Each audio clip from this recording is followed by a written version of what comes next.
Hi, I'm Nick. My name is Jeremy. This is Cloud of Witnesses, Journey with the Saints. Welcome to our very first episode. We are really excited to bring you the story of Saint Peter the Merciful. This is a true attested story in the life of the church. Yes, this story was actually passed down by word of mouth by an acquaintance of the saint who then passed that on to Saint John the Merciful, the patriarch of Alexandria. Wow, Yes. that's awesome. So without further ado, we hope you enjoy. Sit back, relax. We hope you're edified by this production.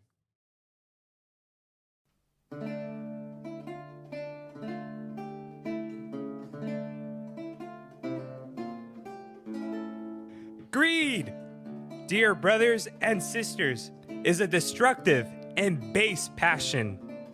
But our good God has not left us to perish, nor stay in our confusion, but has left us his saints as an example and a guide on the path to salvation.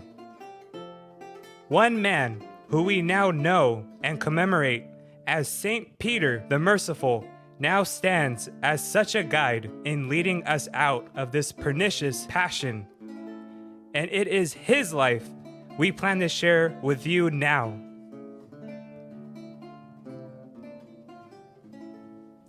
There once lived a certain hard-hearted and merciless nobleman whose name was Peter. He never took pity on the destitute.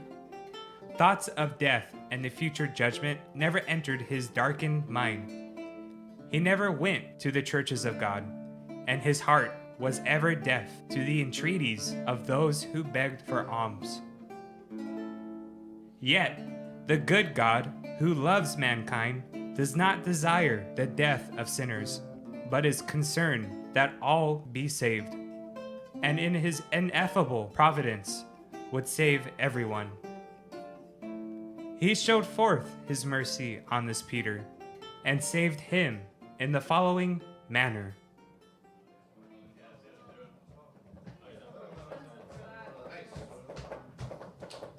One day, the poor and destitute who were sitting by the wayside of the town square began to praise those people who had shown them kindness, and they besought God on their behalf. But the pitiless they reproached.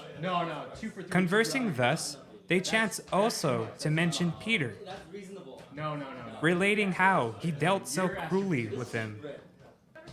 And they began to question one another as to whether anyone had received any alms from Peter in their day. And when they failed to find even one such man, one of the paupers arose and said, Sister, can this Peter be so merciless that not one of us has ever received so much as a single gold coin in our time? Ha! Sister, it seems you are ignorant of the hardness of this man's heart. Go ahead, see for yourself that although this man is so rich, he has nothing to spare. The poor woman then bowed low before him and began loudly to beg for alms. Sir, I beg of you. I see that you are a rich man and that you are in want of nothing. Please, spare me a gold or silver coin, for Christ's sake. Begone, you beggar! I have nothing to spare for such filth. Please, sir, for pity's sake, spare even a piece of bread. Oh, what a disgrace! Take this as a piece of bread. And so, in anger, and with no other way to be rid of the beggar, Peter caught up a loaf of bread and cast it into the pauper's face, and went his way. Taking up the loaf, the poor woman began to glorify the Lord and give thanks, because Peter had unwittingly left it behind for her to take. Behold, I have received this loaf from the hands of Peter. May the Lord grant this man mercy.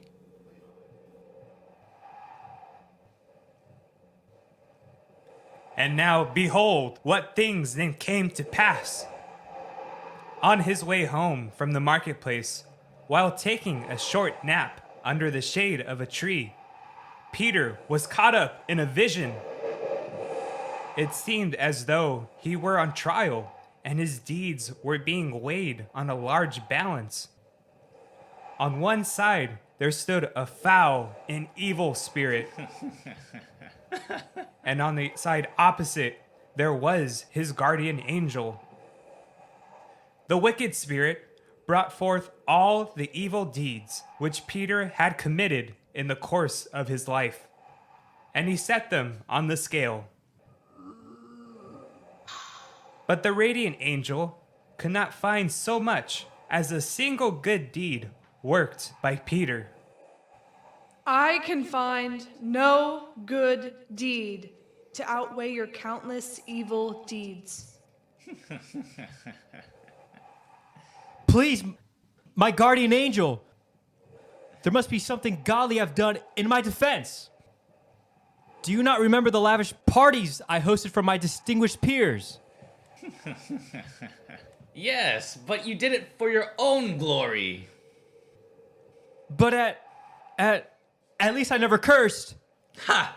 Not loud enough for any man to hear, anyways. Well, I never misused God's name. Nor did you praise that fearful name. But I never hurt a man in my life. You fool. Your greed has hurt every man you've seen begging in the market. Oh no. God, have mercy. Help me. I need help. And it was at this very moment that the angel of God received news of the powerful prayer made by the poor beggar earlier that day on Peter's behalf. May the Lord grant this man mercy. Ah, wait! The prayer of God's righteous pauper who received your loaf has not been forgotten.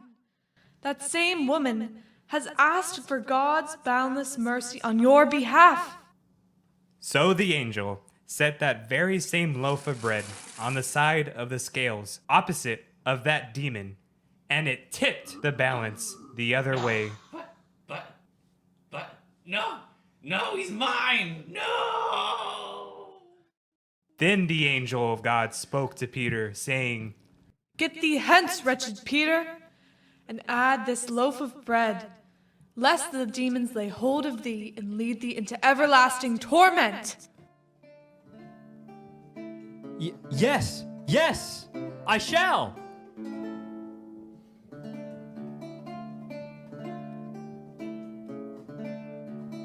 And straightway he distributed all his plentiful and varied possessions amongst the destitute, and one by one freed all his servants, retaining only one of them. To this servant he said, I wish to tell thee a secret. Keep it and obey me. All that thou commandest me, I must do, master. Let us go into town, and there do thou sell me to some man in need, and the money which thou wilt receive from the sale, give to the needy. Then thou thyself shalt be a free man as well. Come, let us swap clothes. And now you shall be the master, and I your servant. But, master, this has gone too far. Nonsense! Let us make haste to the town square. and entering into town, they encountered a certain man, noted for his fear of God, a silversmith by trade, whose name was Zoilus. Saint Peter's servant, now in disguise as a nobleman, then said to Zoilus, Heed me, O Zoilus, and hire this good servant from me. Although I am poor, I shall borrow 30 pieces of gold and hire your servant, for I am in great need of assistance in my trade. And so, with this money, Zoilus bought Peter, unaware that Peter was himself the master and nobleman. Peter's faithful servant, receiving the money in payment for his master, then distributed the money amongst the poor, telling not a soul what had occurred. Thenceforth, Peter began to serve Zoilus, and he had to do that which he had not before been accustomed. He labored in the kitchen. He assisted Zoilus silversmithing, and he even cultivated the garden. And with these and other tasks, he exhausted himself in boundless humility for several years. Until one night, Zoilus invited a certain silver merchant into his home to dine on account of business. Zoilus, does not this servant of yours resemble that greedy noble? I believe Peter it was, from the town over? He indeed bears a striking physical resemblance, but in rank and honor, they could not be more different. You speak of a certain noble I know nothing of, and although I see you jest, this man has only blessed my household since the day I took him in. And I could not ask for a kinder, more hospitable master to serve. Ha, amen. But let us be off to sleep now. We have much to set up at the market tomorrow. Good night. Oh no, what shall I do? My former identity is in risk of being discovered. I do remember that man's face, and he apparently remembers mine as well. I must pack my clothes and be off before daybreak. Yes, that is what I must do. And so, in fear of having his former identity revealed, Peter hastened that night to the gate of his master's property to escape. But behold, Peter had forgotten that the gate was kept by a humble and meek servant who had been blind since birth. Halt! Who passes by at such an ungodly hour of the night? Oh, it is only you, poor gatekeeper. It is I, Zoilus' servant. I beg of you, please let me through. I said halt. And how can I be so sure?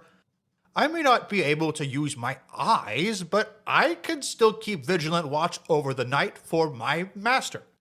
How can I know whether or not you are some thief who deceives me in my blindness? I tell you, although I was once a thief by my own greed, I have died to my greed and passions.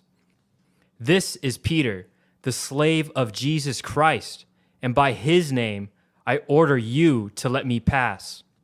And in fear of being caught, Peter pushed the gatekeeper aside in order to escape. Huh? Let me go. Do not push me around, you prankster. And what happened? The mere touch of the saint healed the gatekeeper's blindness. My God! What is this? By the power of God, my eyes have been opened, and I see that it is truly you, Peter, thou saint of God. Huh? What have I done? I must be on my way. But wait!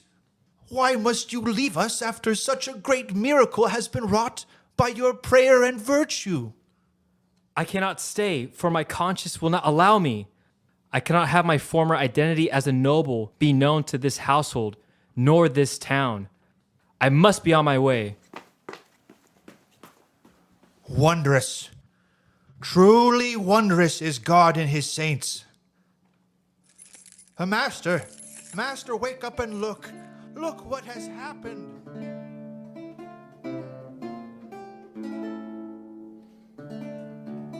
And so, here ends our story. Here ends the known account of a man who began his life bitter and miserly and finished his life in obscurity, poverty, and humility, serving the one true God until his dying breath. Saint Peter the Merciful. Wow. What a story. Yeah. Saint Peter the Merciful. Wasn't it exciting? His entire life turned around Yeah. by God's grace. It's amazing how much it really is similar to Charles Dickens' A Christmas Carol, isn't it? Yeah, Can you see why we were thinking that? absolutely. Isn't that funny? And how much fun was this to put together, Nick? Oh man, it was a bit of a marathon. Yep. But it was a blast. It was a blast to join the cast, Yeah. to sit in front of the microphones and really hash out this wonderful, beautiful, edifying story. Amen. But it really was. This is our first time doing this. And so for those of you that got to hear this episode, we're grateful that you made it to this far. We hope that it was truly edifying and a really enjoyable experience for you. We hope you learned something. Yeah. And we certainly did. And we're going to continue to learn this process, to grow in terms of how we do it. And we want to continue to bring you guys high quality audio dramas, telling the stories of the lives of the saints.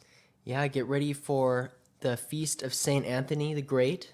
We're hoping to release that close to his feast day mid-January. Merry early Christmas. We're almost there. So we hope that you all have a blessed Christmas with family and friends. Amen. And if you want to follow us on social media, on Instagram at Cloud of Witnesses Radio, also on YouTube with the same handle, Cloud of Witnesses Radio. And now we're on Spotify too. Just look us up, Cloud of Witnesses Journey with the Saints. And soon, iTunes, all over where podcasts are found. Hey, Nick, how about our cast introduces themselves? That is a great idea, Jeremy. Okay. Here we go. My name is Jeremy. I was the guest. My name's Nick. I was the servant of Zoilus. Actually, the servant of Peter. My name's Camille. And I'm Tirza. And we were the beggars. Hi, my name's Ezekiel, and I was the demon. I'm Hallie, and I was the angel. I'm John, Zoilus. I'm Michael, and I kept the gate. I'm Dominic, and I was the narrator. And I'm Chris, Saint Peter.